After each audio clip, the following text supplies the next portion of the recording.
This video contains spoilers for Wicked for Good. If you haven't seen it yet, I'd recommend dropping a like and coming back after you do. Okay, if you're here, then I'm guessing you've either seen it or you don't care about spoilers. Last chance. Okay, with Wicked for Good out now, there are some questions that we all have after having seen the movie. Like, does Glinda suspect that Elphaba is still alive, or will she truly be able to make Oz good? But the question I want to answer today is one that the movie does give an answer for. I just think it's the wrong one, and that is, where does Elphaba's magic come from? Or really any of the magic in Oz. In the movie, Glinda tells the wizard that Elphaba's power comes from the fact that she's a child of both worlds because the wizard is her father. But I have to ask, how does Glinda come to this conclusion here? Yes, it makes sense that she's able to figure out that the wizard is Elphaba's father, but it's a pretty big leap to say that that's where her power comes from. And yes, in the musical, it's Morrible who is the one who tells this to the wizard, and it does make more sense. She has studied the Grimoire after all, but then where does her magic come from? And this doesn't really explain how Nessa does magic either.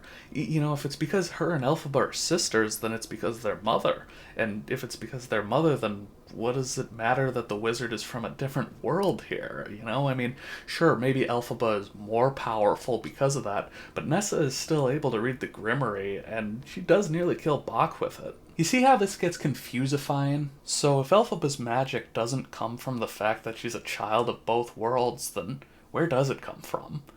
And to answer that, I think we have to look a little bit closer at the times where she does do magic, and I threw in that bit about Morrible in the musical, but I haven't seen the musical myself, so I'm just going to stick to the movies. If there's anything I miss from the musical or even the book, drop a comment. Let's see if we can get to the bottom of this. So first, we're going to look at when Elphaba was a kid, and, she sends the rocks at the other kids that are bullying her and Nessa, and this protective side of her does come up again when she's first going to Shiz, and Miss Coddle is rolling Nessa away against her wishes. Then when she's actually at Shiz, she breaks a window because Glinda is annoying her so much to try to figure out how she did the first bit of magic, and then after struggling to levitate the coin in Morrible's seminar, she manages to and shakes the whole classroom as she's talking about the injustices that are happening to the animals. And then, of course, there's the poppies scene, which kind of goes hand in hand with that, as she manages to put her entire class to sleep so that she and Fiyero can rescue Burr, the Cowardly Lion, or maybe cubnapped him, if you look at it from Burr's point of view. What I told you was true, from a certain point of view.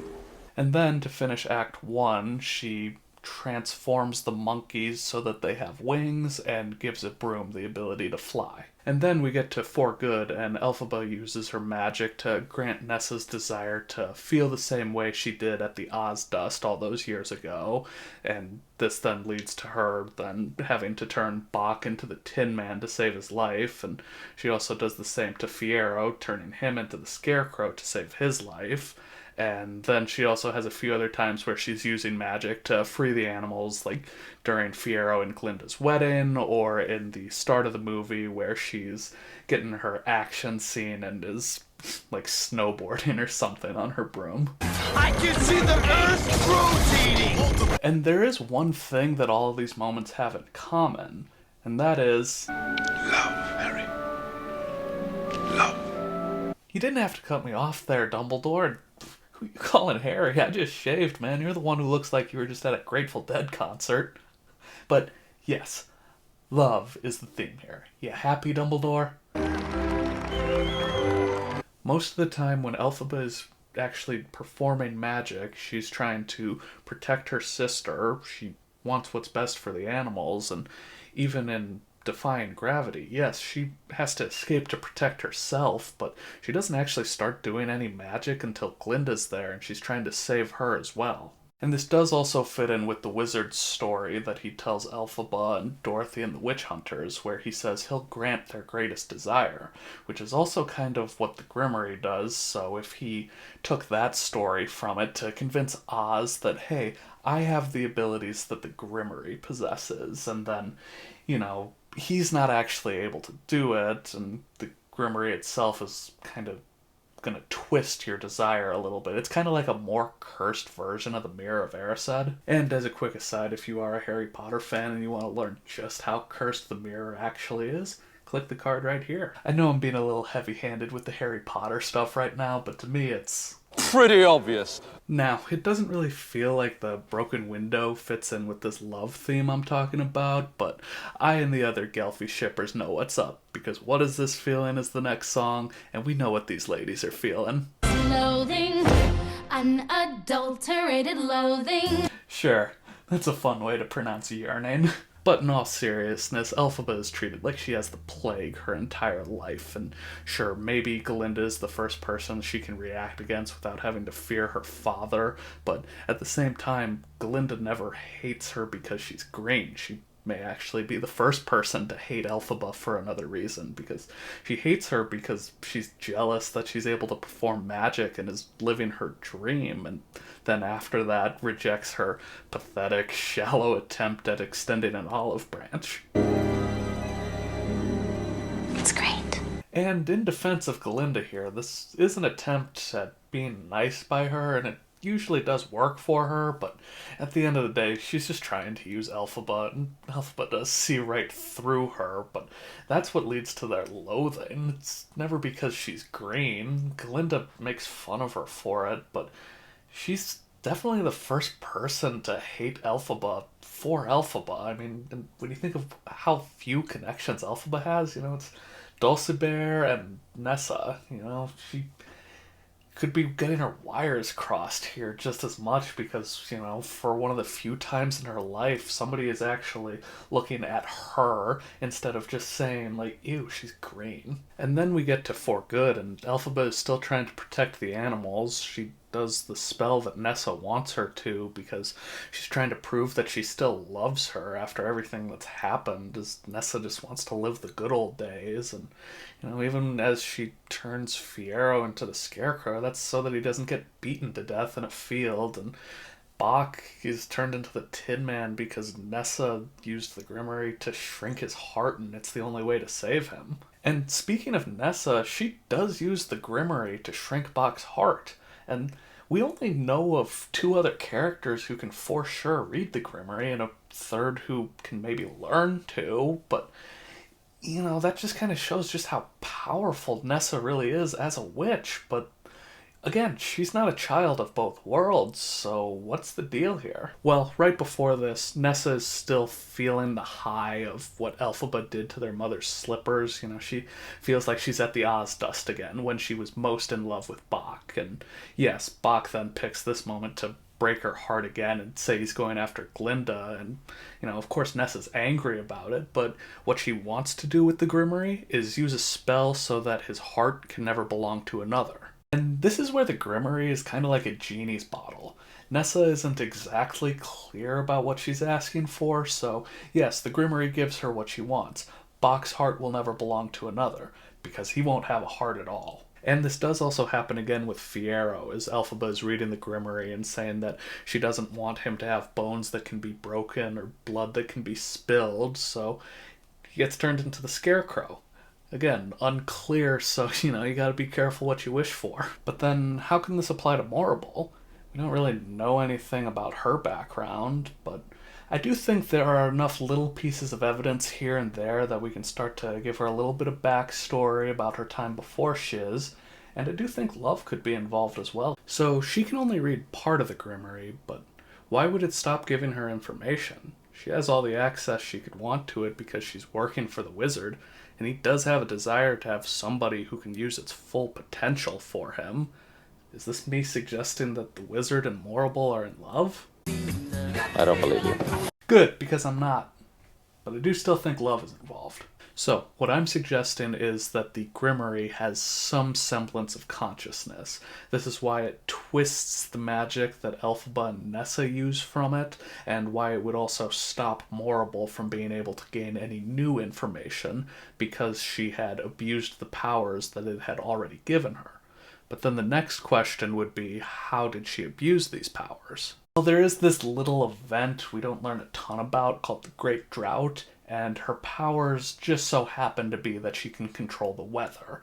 So what I would be suggesting here is that she loved Oz and wanted to find a way to help, to end the Great Drought. And when she read the Grimoire, it gave her the ability to control the weather. But it didn't stop there because of the wizard, who wanted to have more control. And by doing this, he's able to control the food supply more and start scapegoating the animals so that there can be a common enemy.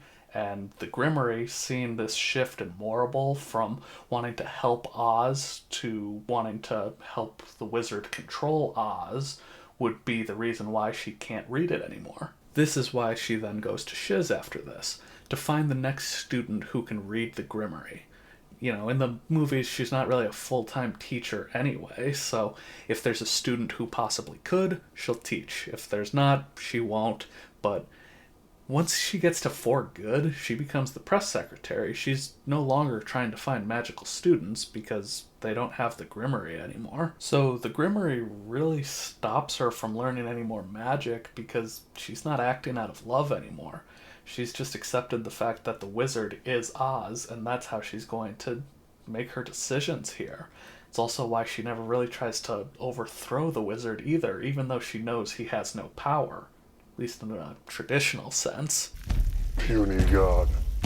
And this is why she's also so excited about Elphaba being her student, because the more she works with her, she starts to believe that Elphaba's magic comes from her anger. And based off the few times that Morrible sees Elphaba do magic, this does make sense, because again, it's Nessa being lifted as Miss Coddle pushes her away, and Elphaba nearly destroying her office as she's talking about the animals and levitating the coin.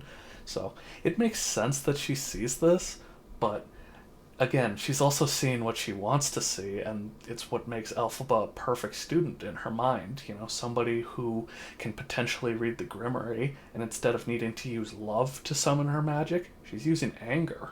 Or at least that's what Morrible thinks. Elphaba has her own theory on why she's able to do magic and Glinda doesn't, as in a deleted scene she's explaining that, hey, maybe the reason why you've never been able to do magic is you've never had a real need for it before. And yes, Elphaba is right that she's had a tougher life than Glinda at this point, but she has also used magic in situations that aren't necessary, like when she destroyed the window because Glinda was annoying her. Now, we've all had annoying roommates, that's part of life, but I can honestly say that I have never had the need to destroy a window because of it. I mean...